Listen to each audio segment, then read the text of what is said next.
Graça e a paz do Senhor Jesus, meus irmãos. Quero trazer para os irmãos, nessa oportunidade, uma reflexão baseada em Marcos, capítulo 10, versos 46 a 52. Uma breve reflexão, meus irmãos, com base nesse texto, que é o texto que fala para nós sobre a cura do cego de Jericó. E diz assim: depois foram para Jericó, e saindo ele de Jericó, com os seus discípulos e uma grande multidão, Bartimeu, o cego, filho de Timeu, estava sentado junto ao caminho, mendigando. E ouvindo que era Jesus de Nazaré, começou a clamar e a dizer: Jesus, filho de Davi, tem misericórdia de mim? E muitos o repreendiam para que se calasse, mas ele clamava cada vez mais: Filho de Davi, tem misericórdia de mim. E Jesus, parando, disse que o chamassem. E chamaram o cego, dizendo-lhe: tem bom ânimo, levanta-te que ele te chama. E ele, lançando de si a sua capa, levantou-se e foi ter com Jesus. E Jesus, falando, disse-lhe: que queres que te faça? E o cego lhe disse: Mestre, que eu tenha vista. E Jesus lhe disse: vai, a tua fé te salvou. E logo viu e seguiu a Jesus pelo caminho. Antes de nós considerarmos, meus irmãos, o que nós temos aí nesse texto, deixa eu fazer com os irmãos aqui um apanhado de tudo aquilo que nós temos nesse capítulo inteiro, o capítulo de número 10. Logo no início do capítulo, meus irmãos, nós somos informados que Jesus estava indo para o território da Judéia quando ele é abordado por uma delegação de fariseus intencionados em fazê-lo dar um passo em falso em relação a um determinado ponto da lei. Qual era o ponto da lei? O divórcio. Jesus, ele responde àqueles fariseus evocando primeiramente a lei de Moisés, que autoriza, é verdade, sob certas circunstâncias, o divórcio. Mas Jesus vai além, ao dizer que Moisés deixou essa lei por causa da dureza do vosso coração. Então o divórcio pode ser lícito, mas na verdade, em última instância, é uma acomodação à fraqueza humana.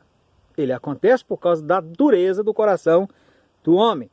Deus permitiu o divórcio porque o pecado, ele distorceu de tal maneira alguns casamentos que seria mais adequado que o relacionamento fosse dissolvido. Mas essa não era a intenção original de Deus. A intenção de Deus quando ele estabeleceu o casamento. E todo divórcio, então, mesmo lícito, na verdade revela um não cumprimento do projeto original de Deus. Aí logo depois, meus irmãos, nós vemos Jesus sendo abordado por pais que traziam as suas crianças para tocar nele e serem abençoadas. Mas os discípulos os repreendiam, tentando impedir. Talvez eles pensassem que os pequeninos não fossem importantes. Talvez os pequeninos fizessem muito barulho. Talvez os pequeninos ficassem correndo entre eles, brincando, falando alto, atrapalhando na concepção dos discípulos. Já os fariseus não, né? Os fariseus eram importantes. Os fariseus podiam chegar, interromper com perguntas, mesmo que tais perguntas fossem perguntas capciosas, né? Mas o que Jesus diz? Jesus valoriza as crianças e usa as crianças como exemplo de como deve ser recebido o reino de Deus. Aí logo depois entra em cena um homem jovem, que estava honestamente interessado em ganhar a vida eterna, mas esse jovem, cheio de virtudes, tinha um problema. O dinheiro era o senhor da sua vida. Ele não estava disposto a renunciar a esse senhorio para dar lugar a outro. E em meio a tudo isso, vem Tiago e João, os filhos de Zebedeu, e fazem uma espécie de lobby para conquistarem lugares de chefia no reino vindouro de Cristo. Isso causa uma certa indignação entre os demais discípulos. Então Jesus os chama a si e lhes ensina que a grandeza do reino de Cristo é expressa pelo serviço. E Jesus diz que ele mesmo não veio para ser servido, mas para servir e dar a sua vida em resgate de muitos. Então, depois Jesus cura Bartimeu, texto que nós lemos, né? O cego de Jericó. E com essa cura, Jesus talvez estivesse ilustrando para eles o caminho do serviço. Por quê? Porque Jesus interrompe a sua jornada para dar atenção a um cego e mendigo.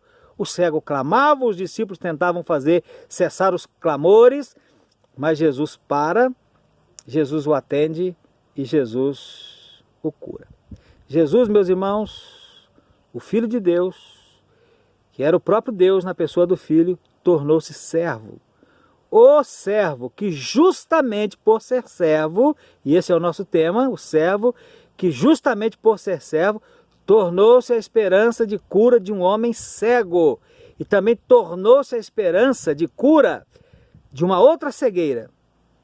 Uma cegueira espiritual. Não mais só de Bartimeu, mas de todos nós. A minha cegueira espiritual e a sua cegueira espiritual. Então, fiz um apanhado de todo o capítulo, agora vamos ver o que nós temos, o que nós encontramos aqui nesse texto. A primeira coisa que nós encontramos, meus irmãos, a primeira coisa que nós contemplamos é um enfermo. Né? Está óbvio aí, está claro e evidente diante dos nossos olhos. A primeira coisa que contemplamos é um enfermo, Bartimeu, o filho de Timeu. Esse homem era cego, e além de cego, ele era mendigo. Bartimeu não podia ver, Bartimeu não podia contemplar as belezas naturais criadas por Deus. Será que ele teria alguma vez visto essas coisas, essas belezas naturais? Seria ele um cego de nascença? Se sim, meus irmãos, caso ele viesse aqui onde eu estou, gravando essa mensagem para os irmãos, ele não poderia contemplar essa natureza que está aqui atrás, ele não poderia contemplar essa natureza maravilhosa com montanhas que está aqui diante de mim, os irmãos não podem ver, mas eu estou vendo. Ele não poderia contemplar nada do que eu estou contemplando aqui. Se ele fosse até a nossa cidade, Muqui, ele não poderia contemplar a beleza dos casarões e tudo mais que tem ali, que tem aqui. Talvez ele pedisse para que alguém descrevesse alguma coisa para ele. Mas é possível que ele nem compreendesse muito bem se ele fosse cego de nascença, se ele foi um cego de nascença.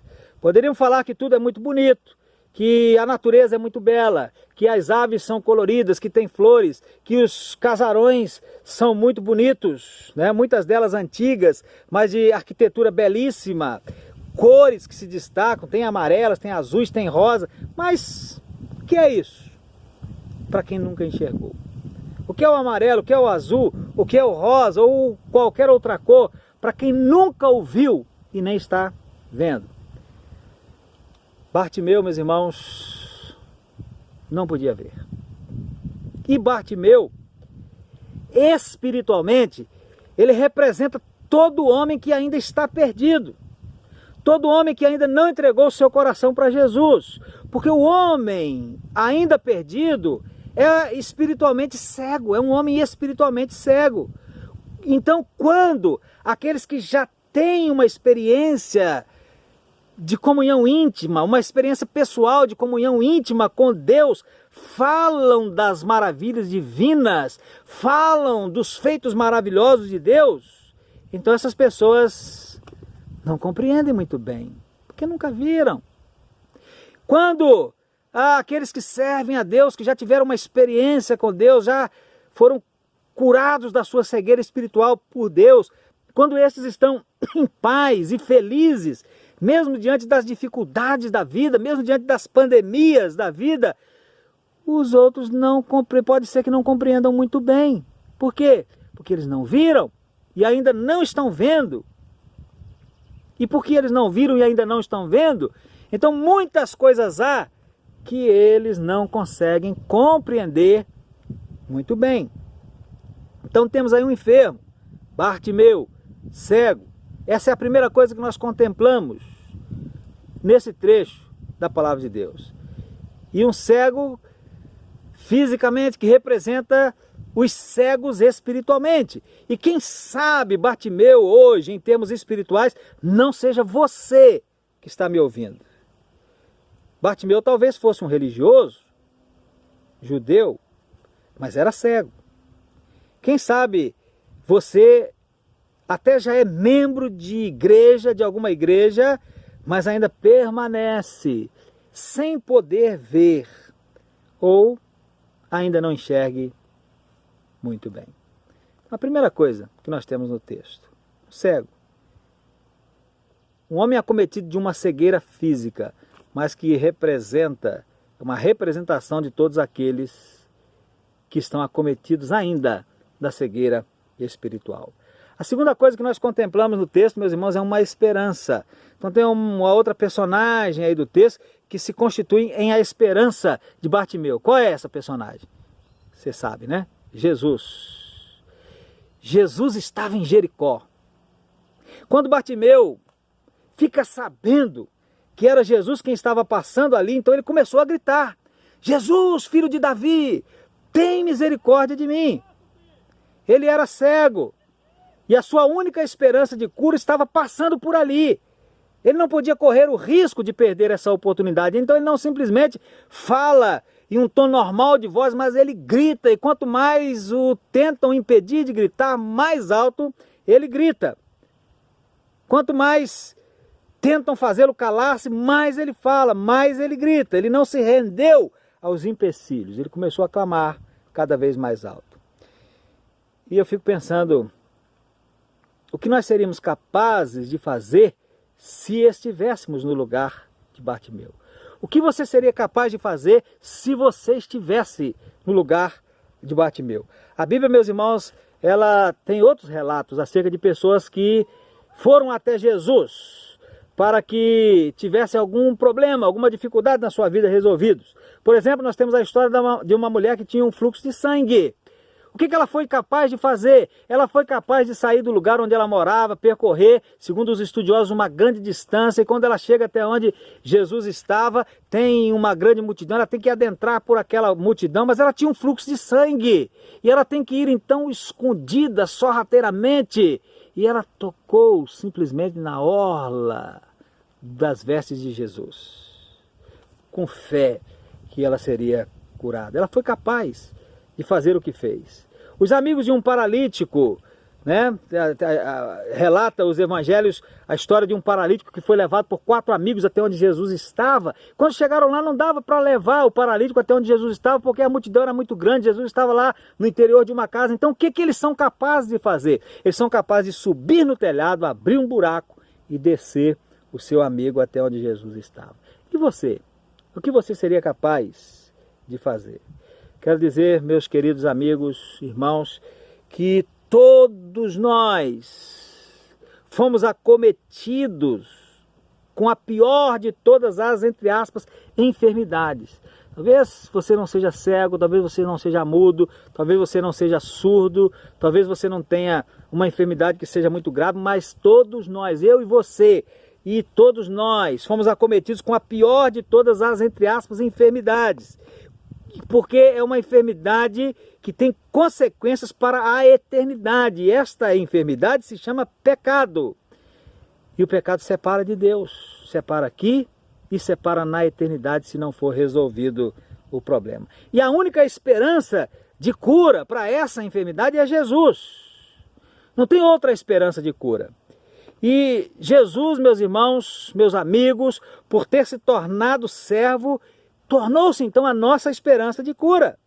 E Jesus está passando por aqui, Jesus sempre está passando por aqui. Cada vez que nós falamos a palavra, cada vez que nós ouvimos a palavra, cada vez que nós lemos a palavra, Jesus está passando por aqui. Então hoje Jesus está aqui, nós estamos falando dele, nós estamos nos lembrando dele, nós estamos meditando sobre ele, aquilo que ele fez lá no passado. Então ele está passando por aqui. Ele está passando por aqui. O que você vai fazer a respeito?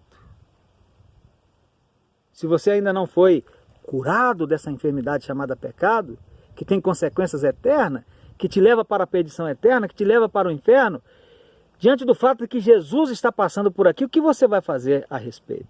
Faça como o cego de Jericó, clame, diga: Jesus, filho de Davi, tenha misericórdia de mim. Aí nós chegamos, meus irmãos, à terceira coisa que nós contemplamos no texto. É um chamado. É um chamado. Bartimeu estava clamando, estava gritando ainda, quando alguém o interrompe. Mas agora o interrompe não mais para fazê-lo calar-se, mas para dar-lhe uma excelente notícia. Jesus o estava chamando. E ele não perdeu tempo. ele lançou de si a sua capa, levantou-se e foi ter com Jesus. E Jesus lhe fez uma pergunta: o que queres que eu te faça? Eu quero ver, respondeu Bartimeu. Então veja, disse Jesus. E ele viu. Ele viu e também seguiu a Jesus pelo caminho. Meu querido amigo, talvez Jesus esteja chamando você hoje, exatamente nesse momento, nesta hora. Quem sabe Jesus não está falando ao seu coração através do seu espírito. Quem sabe o espírito não está aí agora falando ao seu coração: ei, ele te chama, exatamente nesta hora. Talvez Jesus já esteja chamando você há algum tempo, não só agora, mas há algum tempo, para te curar da sua cegueira espiritual, para salvar você. O que você vai fazer a respeito? Faça como o cego de Jericó. Se apresente, clame a Jesus. Se apresente diante de Jesus, vá até Jesus e diga para ele: Senhor, eu quero ver. Eu não sou cego fisicamente, mas eu ainda sou cego espiritualmente. Eu quero ver, eu quero ser curado dessa cegueira chamada pecado. Agora eu quero me dirigir a você que já foi, entre aspas, curado, que já foi salvo por Jesus. Com que prontidão você tem seguido a Jesus? Porque o cego Bartimeu, depois que foi curado da sua cegueira, ele foi seguindo a Jesus. Com que prontidão você tem seguido a Jesus? Com que prontidão você tem atendido ao chamado de Jesus quando ele te chama para fazer alguma coisa para ele, para o reino dele? Será que você tem atendido ao chamado de Jesus quando ele lhe chama para, por exemplo, amar, perdoar, buscar a santificação, trabalhar na sua causa? Porque Jesus nos chama. Jesus chamou o cego de Jericó para curá-lo. Depois de curá-lo, Jesus o chamou, o convocou para segui-lo. E o convocando para segui-lo, Jesus o estava convocando, estava chamando para amar, para perdoar, para buscar a santificação, para trabalhar na sua causa. E Jesus já nos chamou, Jesus já nos curou, talvez já tenha curado você da sua cegueira espiritual, mas ele continua lhe chamando para segui-lo. Continua lhe chamando, através da sua palavra, para amar, para perdoar, para buscar a santificação, para trabalhar na sua causa. Tem você atendido ao chamado de Cristo? Que o Espírito de Deus, meus irmãos, possa aplicar essa palavra ao nosso coração. Jesus, o servo, que justamente por ser servo, tornou-se a nossa esperança de cura. Cura da nossa cegueira espiritual. Cura do nosso pecado. Cura da nossa perdição. E esse Jesus que veio para nos buscar e salvar, que veio para nos chamar, para irmos a Ele, para sermos curados, Ele nos chama também para servirmos, para vivermos dignamente diante dEle, enquanto peregrinamos aqui por esse mundo. Que nós, meus irmãos, façamos isso. Atendamos ao chamado de Cristo. Não só ao chamado para sermos salvos, mas a todos os chamados que Ele nos faz. Chamados para a obediência a Ele, aquilo que Ele deixou escrito para nós em Sua palavra. Que o Espírito de Deus aplique essa palavra ao nosso coração e que nós sejamos ricamente abençoados. Amém.